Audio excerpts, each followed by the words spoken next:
बिस्मिल्लाहिर्रहमानिर्रहीम। अस्सलाम वालेकुम। आज 29 मई है और दिन है बुध का। अब से कुछ देर बाद अहम केसेस की समाअत का आगाज़ हो जाएगा। एक के बाद एक अपडेट आपके सामने पहुंचती रहेगी, ट्विटर के जरिए पहुंचती रहेगी। लेकिन अभी उन अदालती केसेस की समाअत से पहले एक बहुत बड़ी खबर सामने आ गई है। हमारे दोस्त अदील वड़ाइच की एक्सक्लूसिव खबर लगी हुई है रोज़नामा दुनिया में। ये बहुत अहम खबर है। उस खबर पर आने से पहले मैं आपको जल्दी जल्दी बता दूं कि इस वक्त जब आप ये वीडियो देख रहे हैं तो अभी थोड़ी देर बाद जिन केसेस की समाअत शुरू हो जाएगी वो कौन कौन से हैं, इससे आपको अंदाजा होगा कि आज का दिन अदालती महाज पर कितना अहम है। इद्दत केस का आज फैसला सुनाया जाएगा, किसी भी लम्हे सुना दिया जाएगा। ऑडियो लीक्स केस में जस्टिस बाबर सत्तार ने समाअत करनी है, जिस पे चेयरमैन पीटीए, चेयरमैन पैमरा, डीजीएफआई को जाती हैसियत में तलब किया गया है। यह मामला वो है जब इन्होंने कहा था कि आप ये केस नहीं सुन सकते क्योंकि आपने 6 जजेस के में शामिल हैं जिन्होंने खत लिखा है जिस पे उन्होंने कंटेम्प्ट नोटिस उनको जारी किए, जुर्माने की और दरखास्तें मुस्तरद की। उसके बाद लापता शाहिद अहमद फरहाद का केस, बहुत अहम केस, जो केस फैसला करेगा अदलिया और इस्टेब्लिशमेंट के तल्लुकात मामलात। और इस हवाले से ख्वाजा आसिफ साहब जो वजीर दिफा हैं उन्होंने कल रात शाहजेब खानजादा साहब के प्रोग्राम में कहा है कि बतौर वजीर दिफा अगर अदालत मुझे बुलाती है तो मैं पेश होने को तैयार हूं, लेकिन सेक्टर कमांडर जाएंगे या नहीं जाएंगे ये मुझे मालूम नहीं है। और अगर आज सेक्टर कमांडर नहीं आते, कोई नहीं आता, तो फिर मामलात खराबी की तरफ भी जा सकते हैं। उसके बाद आज जो है वो NA-47 इस्लामाबाद में मुबैना धांधली के खिलाफ शोएब शाहीन साहब की जो पिटीशन है उस पर तारिक महमूद जहांगीरी साहब ने समाअत करनी है। यही वो मामला है जिस पर अदील वड़ाइच साहब की बहुत अहम खबर सामने आई है। इसके अलावा आज वो मैं बताता हूं आपको, पीटीआई को इस्लामाबाद में जलसा ना करने देने की का जो मामला है उस पर तौहीन अदालत की जो दरखास्त है आमिर मुगल साहब की जानिब से उस पर समाअत है। इसी तरह से पीटीआई का जो सेक्रेटेरिएट सील किया गया है उस पर समाअत है। अदालती रिपोर्टिंग पर पाबंदी के पैमरे के नोटिफिकेशन के खिलाफ समाअत है। इमरान रियाज खान साहब का नाम ECL से निकालने की समाअत है। और साथ ही आज मियां नवाज शरीफ की तोशाखाना केस में बरीयत जो है उसके ऊपर समाअत है। जो तोशाखाना केस है उसके ऊपर समाअत है। लेकिन अब आते हैं जो अदील वड़ाइच साहब ने एक्सक्लूसिव खबर लगाई है, बहुत अहम है क्योंकि आपको पता है कि इस वक्त अदलिया और इदारे आमने सामने हैं, अदलिया और हुकूमत आमने सामने है। और उसकी एक वजह 8 फरवरी की धांधली है कि किसी तरह से जो 8 फरवरी को मैंडेट चोरी किया गया है उस मैंडेट को बरकरार रखा जाए। इस हवाले से अदलिया का मामला पहले लाहौर हाई कोर्ट से चल रहा था जिसमें जस्टिस मलिक शहजाद अहमद खान साहब ने नाम भेजे। उन नामों को इलेक्शन कमीशन ने यह कहकर मुस्तरद कर दिया कि इलेक्शन कमीशन ने नाम सिलेक्ट करने होते हैं और chief justice Lahore high court जो है वो पूरा पैनल भेजे जजेस का, उसमें से इलेक्शन कमीशन डिसाइड करेगा कि कौन सा जज लेना है, कौन सा जज नहीं लेना। उस पे सलमान अकबर राजा साहब ने यह मामला ले गए लाहौर हाई कोर्ट में। उनकी जानिब से समीर खोसा जबरदस्त वकील हैं, यंग वकील हैं, उन्होंने दलाइल दिए। शाहिद करीम साहब ने फैसला महफूज किया और उस पे कल फैसला आना था मंगल के दिन, लेकिन 28 मई की छुट्टी कर दी गई 2 वजूहात से। एक ये कि 28 मई को यह फैसला आ जाएगा तो फिर मसला हो जाएगा, ऑर्डिनेंस से एक क्लैश हो जाएगा। दूसरा मामला यह था कि अगर यही था कि शाहिद करीम साहब कह देते कि नहीं ये चीफ जस्टिस का इस्तेहकाक है, इख्तियार है, तो यह मसला हो जाएगा। और दूसरा मामला यह था कि जो नैब में जिस्मानी रिमांड है उसको 14 दिन से 40 दिन कर दिया गया ताकि इमरान खान की गिरफ्तारी डाल दी जाए और 40 दिन इमरान खान की रिहाई जो है वो मुमकिन ना हो। अब इसमें जो गेम चेंजर काम हुआ है वो ये हुआ है, हुकूमत की जाने से जो वार किया गया अदलिया की आजादी पर वो ये किया गया है कि जो ऑर्डिनेंस जारी किया गया दूसरा, जिसमें कहा गया कि इलेक्शन कमीशन जो है वो रिटायर्ड जजेस को भी बतौर ट्रिब्यूनल लगा सकता है। सिर्फ ये नहीं बल्कि जो हाई कोर्ट से मुशावरत है उसको खत्म कर दिया गया है। और ये भी नहीं, सबसे बड़ी जो चीज उन्होंने की है वो ये की है कि जनाब इलेक्शन कमीशन किसी भी मरले पर किसी भी ट्रिब्यूनल से केस वापस लेकर किसी और ट्रिब्यूनल को ट्रांसफर कर सकता है। यह बहुत बड़ी डेवलपमेंट है, यह बहुत अहम डेवलपमेंट है और इसकी वजह है जस्टिस तारिक महमूद जहांगीरी साहब का लास्ट हियरिंग पर दिया गया ऑर्डर इस्लामाबाद के 3 हलकों में। उसमें उन्होंने 5 चीजें की थी। पहली उन्होंने चीज यह की थी, पहली उन्होंने काम यह किया था कि इलेक्शन कमीशन ऑफ पाकिस्तान तमाम रिकॉर्ड इलेक्शन का पूरा रिकॉर्ड फॉर्म 45, 46, 47, 48, 49 ये तमाम record election commission of Pakistan Islamabad high court के ट्रिब्यूनल के सामने जमा करवाए।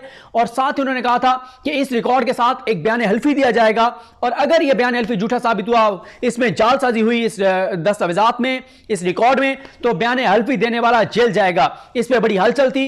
जो इलेक्शन कमीशन ऑफ पाकिस्तान की इमारत है वहां पर बड़ी परेशानी थी, हाथ पांव मारे गए। और अब हाल ये निकाला गया है कि तारिक महमूद जहांगीरी साहब से, जस्टिस तारिक महमूद जहांगीरी साहब से ये इलेक्शन पिटीशंस ही वापस ले ली जाएं और किसी और जज को ट्रांसफर कर दी जाएं। ये इख्तियार अब इलेक्शन कमीशन ऑफ पाकिस्तान को ऑर्डिनेंस के जरिए दे दिया गया है। ये अदलिया की आजादी पर हमला है कि इलेक्शन कमीशन जो फरीक है, और यही दलाइल दिए समीर खोसा ने वहां पे लाहौर हाई कोर्ट में शाहिद करीम साहब की अदालत में, जिसमें उन्होंने कहा समीर खोसा साहब ने कि हुजूर मामला यह है कि इलेक्शन कमीशन ने इलेक्शन करवाए, आरओज इन्होंने मुंतखब किए, ब्यूरोक्रेसी से आरओज इन्होंने लिए, धांधली इन्होंने की, डाका इन्होंने डाला, तबाही इन्होंने की, बर्बादी इन्होंने की, मुल्क से खिलवाड़ इन्होंने किया, और इन्हीं के खिलाफ इलेक्शन पिटीशन है।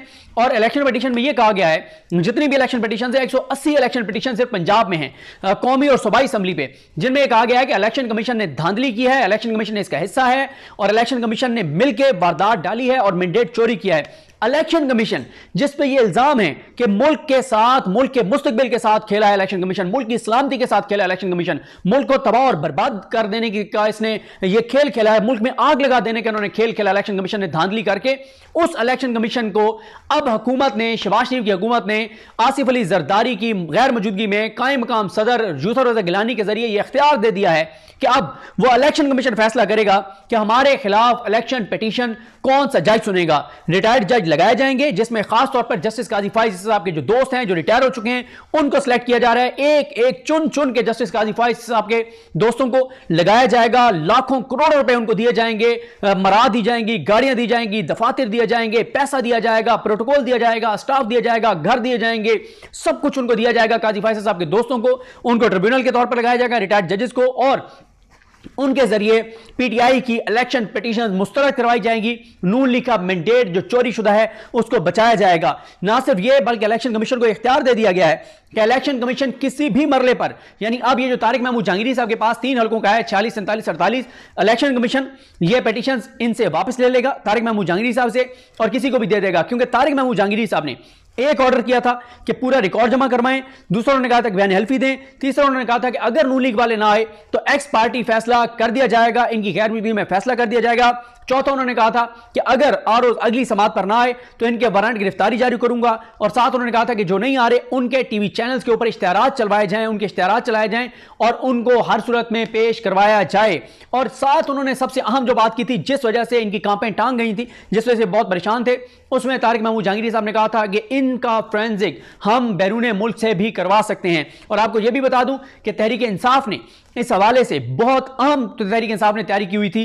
तहरीक इंसाफ ने जितना इलेक्शन कमीशन ने वेबसाइट पे डाटा डाला था उसको सारा डाउनलोड कर दिया था, क्योंकि तहरीक इंसाफ के पास इत्तला ये थी कि इस्लामाबाद हाई कोर्ट के हुक्म के बाद जो है वो डाटा चेंज किया जा रहा है और उसमें रद्दोबदल किया जा रहा है, तो तहरीक इंसाफ ने उसको डाउनलोड कर दिया। साथ ही तहरीक इंसाफ ने यह फैसला कर लिया था कि दुनिया की सबसे बेहतरीन फोरेंसिक फर्म से इस्लामाबाद हाई कोर्ट को यह दरखास्त की जाएगी कि दुनिया की नंबर 1, जिस पे पूरी दुनिया का कंसेंसस है कि यह दुनिया की सबसे बेहतरीन जो फोरेंसिक की फर्म है, जो उससे फोरेंसिक कराया जाएगा इन दस्तावेजात का, और उसके ऊपर अगर 50 करोड़ लगेगा, 70 करोड़ लगेगा, 80 करोड़ लगेगा, 1 अरब लगेगा, जितना पैसा लगेगा तहरीक इंसाफ वो अपनी जेब से, तहरीक इंसाफ अपने फंड से वो पैसा जारी करेगी, अदालत को देगी कि अदालत जो है वो सारा इसका फोरेंसिक करवाए। और अगर वो फोरेंसिक हो जाता, जालसाजी साबित हो जाती, सारा मैंडेट इनका वापस चला जाता, 3 सीटें इनकी 3 विकेटें गिर जाती और एक टेंपो बन जाता, और उसके बाद एक के बाद एक विकेट गिरती चली जाती, और साथ ही इलेक्शन कमीशन के धांधली करने वाले गिरफ्तार हो जाते, जेलों में चले जाते, इनको हथकड़ियां लग जाती। तो इस वजह से कि तारिक महमूद जहांगीरी साहब से ये केसेस वापस लिए जाएं, इसलिए इलेक्शन कमीशन ऑफ पाकिस्तान को अदील बड़ाई साहब की खबर के मुताबिक ये इख्तियारात दे दिए गए हैं कि वो चलने वाली इलेक्शन पिटीशन जो हैं उनको वापस लेके और किसी भी रिटायर्ड जज को दे दे, और वो जज जो इस वक्त चुने जा रहे हैं वो जस्टिस काजी फाइसा साहब के करीब रहने वाले जजेस जो हैं, रिटायर्ड जजेस, उनकी तलाश जारी है। इलेक्शन कमीशन उनको, क्योंकि इलेक्शन कमीशन एक तीर से 3 शिकार करना चाहता है, क्योंकि जो काजी फाइसा साहब के करीबी जजेस थे जो रिटायर हो गए हैं वो नून लीग और पीपल्स पार्टी के बहुत क्लोज थे।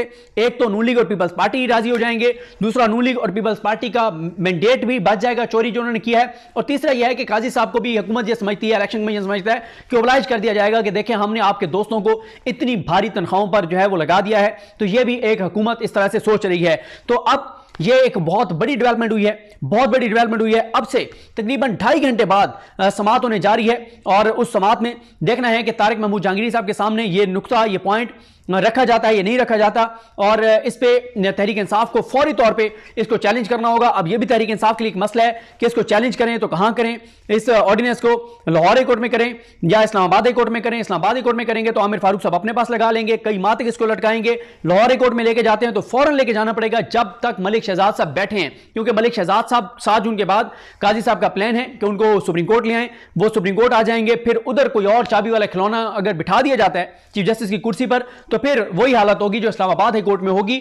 तो ये अब तहरीक इंसाफ को फौरी तौर पे इसके ऊपर कोई इकदाम करना होगा, इस ऑर्डिनेंस को चैलेंज करना होगा और इसको सुप्रीम कोर्ट में भी चैलेंज देखना होगा, किया जा सकता है नहीं किया जा सकता, क्योंकि इलेक्शन का मैटर है और तहरीक इंसाफ इसको चैलेंज कर सकती है सुप्रीम कोर्ट में। और काजी फाइज ईसा साहब जो वैसे तहरीक इंसाफ के दौर के ऑर्डिनेंसेस के खिलाफ थे, देखना है कि नून लीग के ऑर्डिनेंसेस पे उनका वही गरज बरस नफरत गुस्सा सामने आता है जो पीटीआई के दौर के रेफरेंसेस पे था, या वो इन रेफरेंसेस पर सदके वारी और कुर्बान जाते हैं और कहते हैं कि ये जबरदस्त काम किया नून लीग ने, नवाज शरीफ को ये हक हासिल है कि वो इस तरह का खिलवाड़ करे, शहबाज शरीफ को यह हक हासिल है कि इस तरह का खिलवाड़ करे, पीटीआई को यह हक नहीं था लेकिन इनको यह हक है। मीठा मीठा हप हप कड़वा कड़वा थू थू, ये बात साबित होगी जब ये मामला सुप्रीम कोर्ट में आएगा। लेकिन ये बहुत बड़ी डेवलपमेंट हुई है, ये बहुत बड़ी पेशरफ्त हुई है और अब इमरान खान साहब की गिरफ्तारी अगर डाली जाएगी किसी और नैब के केस में, वो किसी भी लम्हे डाल दी जाएगी तो 40 दिन उनका जो है इमरान खान साहब का की वो नहीं हो सकती, उनकी जमानत नहीं हो सकती क्योंकि वो जिस्मानी रिमांड पर होंगे। लेकिन ये आहिस्ता आहिस्ता ये जंग हार रहे हैं और ये जंग हारते चले जाएंगे। इमरान खान एक के बाद एक चीज में जीता चला जाएगा और इनको एक न एक वक्त आएगा और आने वाला है इंशाल्लाह जब इनको शिकस्त होगी और इमरान खान और पाकिस्तान की अवाम जीतेंगे इंशाल्लाह। मुझे अपनी दुआ में याद रखें। अल्लाह करीम हम सबका हामी नासरो। अल्लाह हाफिज़।